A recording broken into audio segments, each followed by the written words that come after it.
दुनिया समझ चुका है कि इस्लाम की शिक्षाएं और परंपराएं कैसी है। इनका तो हर दूसरी जमीन पे अधिकार होता है। भारत में तुमको नया प्रोपेगेंडा रचने की क्या आवश्यकता है? कहने वाले इनका तो मुंह ही ऐसा है कि जब खुलता है कुछ न कुछ गंदा ही निकलता है।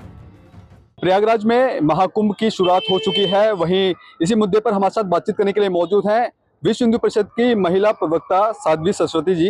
मैम, किस तरह देखते हैं अभी आगाज होने वाला है महाकुंभ का और वक्फ एक तरफ बोल रहा है कि ये हमारी जमीन है और इस पे ये लगा जा रहा है। मतलब मुझे तो हंसी आने लगी है मतलब उत्तर देने से ज्यादा, क्योंकि इनका तो हर दूसरी जमीन पे अधिकार होता है। अंबानी का एंटीला उनकी जमीन पे बना है, संसद बोर्ड भवन उनकी जमीन पर बना हुआ है। आने वाले टाइम पे बोल देंगे इंदिरा गांधी अंतरराष्ट्रीय हवाई अड्डा जो है जहाँ पे प्रेयर रूम है, ये तो बरसों से वहाँ नमाज पढ़ रहे हैं, तो कह देंगे वो भी वक्फ के अधीन है।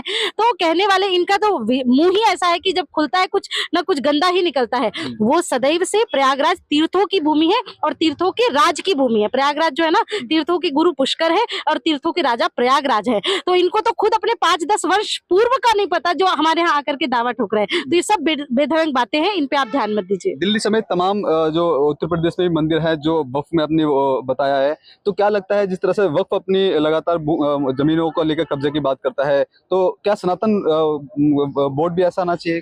देखिए, सनातन बोर्ड तो 100% गठन होना चाहिए। और कई बार जब लोग बात करते हैं कि वक्फ पे संशोधन होना चाहिए, ये होना चाहिए, वो होना चाहिए, तो मुझे लगता है अब संशोधन जैसा कुछ रह भी नहीं गया, क्योंकि पूरी तरह से असंवैधानिक है इनके वक्फ के जितने भी नियम कायदे कानून है।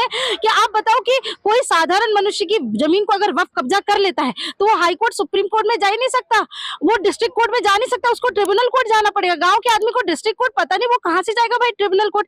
तो ये पूरी तरह से असंवैधानिक है, उसको रद्द ही करना चाहिए उसकी मान्यता। और रही बात अगर वक्फ चलाया भी जाए तो सरकार के अधीन से चलाया जाए। पाकिस्तान, दुबई जहाँ इस्लामिक कंट्रियों में जहाँ वक्फ है वो सरकार के अधीन से चल रहा था। भारत में तुमको नया प्रोपेगेंडा रचने की क्या आवश्यकता है? तो मुझे ऐसा लगता है सनातन बोर्ड की शुरुआत होनी चाहिए और वक्फ का पूरी तरह से खात्मा होना चाहिए, या हो भी तो सरकार के अधीन से। एक सवाल ये भी रहेगा कि बांग्लादेश में लगातार हिंदुओं को टारगेट करके मारा जा रहा है, मंदिरों को तोड़ा जा रहा है कि कुछ ऐसे राजनीतिक दल भी हैं, वो ये बोल रहे हैं कि जो भारत में भी हिंदू खतरे में है। तो आपको क्या लगता है कि जिस तरह से हालात हैं हिंदू खतरे में? देखिए, बांग्लादेश की जो स्थिति थी ना, उससे पूरी मानवता शर्मसार हो चुकी है। यहाँ पे धर्म की बात तो बहुत दूर की बात है। जो लोग बोलते थे ना कि मुसलमान ईमान का बड़ा ये है और बहुत नेक है और बड़ा तहजीब और इज्जत वाला व्यक्ति है, उनकी पूरी तहजीब और इज्जत पूरी दुनिया ने अब देख ली। पूरी दुनिया समझ चुका है कि इस्लाम की शिक्षाएं और परंपराएं कैसी है, किस प्रकार से वो लोगों को ट्रीट करते हैं। और तो दूर की बात है, एक महिला प्रधानमंत्री के अंग वस्त्रों को जिन्होंने जिस तरीके से इन्होंने लुटाया उड़ाया आकाश में, तभी हमें समझ में आ चुका था कि इनकी जितनी भी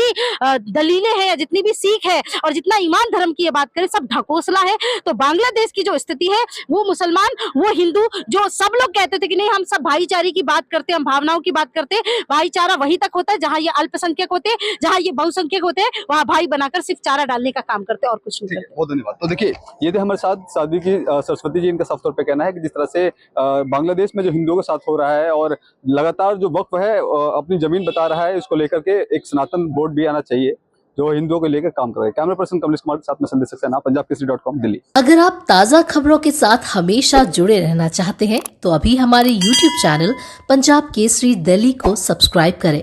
साथ ही Facebook और Instagram पर भी हमें फॉलो करना ना भूलें। आपका समर्थन ही हमारी ताकत है। धन्यवाद।